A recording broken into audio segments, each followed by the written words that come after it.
kasih Yayasan Basmi Kemiskinan. Kami di Jabatan Pertanian rasa bangga dan bertuah kerana Yayasan Basmi Kemiskinan ni kami nampak ada minat untuk menceburkan diri dalam bidang pertanian moden. So bidang pertanian moden seperti cili fertigasi ini memang satu industri tanaman yang kami galakkan kepada usahawan-usahawan tani untuk ceburi. Jadi Yayasan Basmi Kemiskinan ni dia menerima cabaran tersebut untuk menanam cili secara fertigasi. Dan kami di Jabatan Pertanian begitu juga dengan bahagian pembangunan industri tanaman di Putrajaya begitu terujalah melihat tanaman sebanyak lebih kurang 1,000 polybag cili fertigasi yang ditanam oleh pihak Yayasan Basmi Kemiskinan. Dan bila kita melihat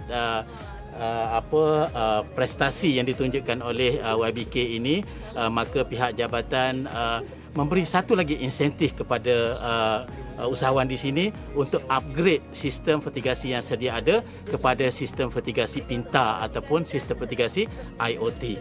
Okay. So fertigasi yang ada sekarang ini adalah fertigasi biasa daripada tanaman konvensional ditukar kepada tanaman fertigasi iaitu tanaman dalam polybag tanpa menggunakan tanah. Kemudian bila di-upgrade kepada tanaman fertigasi biasa kepada fertigasi pintar iaitu sistem kawalan fertigasi ini menggunakan cloud base ataupun menggunakan internet. Yang mana contoh di sini adalah satu sistem fertigasi yang kita rasakan yang pertama di negeri Selangor yang menggunakan sistem fertigasi NIDO, NIDO.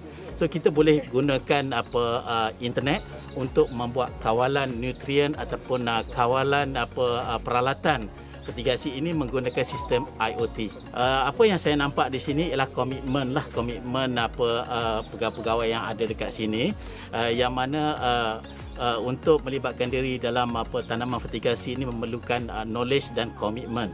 So kalau tanpa komitmen agak sukar untuk naik taraf daripada fertigasi biasa kepada fertigasi IoT ataupun fertigasi pintar. Jadi kita nampak komitmen tu sudah ada dan knowledge pun sudah ada. Jadi kita bagi insentif kepada mereka ini untuk naik taraf daripada fertigasi biasa kepada fertigasi pintar. InsyaAllah mungkin dalam setahun ini kita akan pantau supaya fertigasi pintar ini boleh diterima pakai di sini. Kami ucapkan tahniahlah kepada Yayasan Basmi Kemiskinan di sini kerana tahun ini terpilih untuk mendapatkan bantuan daripada Jabatan Pertanian.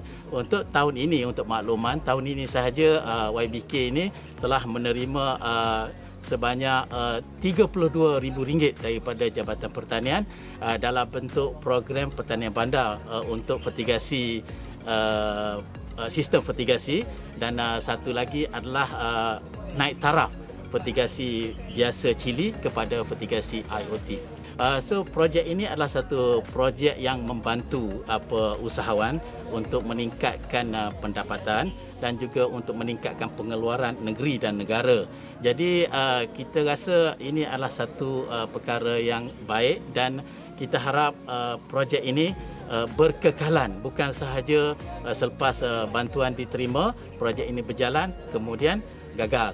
Dan kita nak kalau boleh projek ini sentiasa berterusan dari selepas kita bagi bantuan, bukan sahaja bantuan dari segi input dan infrastruktur, tetapi bantuan yang kita akan bagi ialah dalam bentuk latihan sekali, latihan hands on supaya projek ini berterusan. Dan satu lagi yang kita nak projek ini berjalan dengan lancar dan berjaya ialah bila projek ini berjalan, kita nak usahawan ini memohon untuk dapatkan CJ MyGap. Bila ada CJ MyGap, maka projek ini insya-Allah akan berterusan dengan kualiti yang dikeluarkan adalah kualiti yang selamat dimakan dan juga produktiviti juga akan meningkat. Ya, kita sebahagian daripada tugas kita bukan sahaja untuk pengeluaran tetapi juga untuk mempromosikan pengeluaran hasil supaya hasil yang diperolehi dari usahawan tani ini dapat dipasarkan, terutamanya adalah dalam bentuk contract farming. Ya, itu sebenarnya yang kami alu-alukan bila kita nampak projek ini berjaya dan projek ini boleh dibesarkan. Maka hubungan kita di antara YBK dengan Jabatan Pertanian akan terus maju setapak ke hadapan. Okey.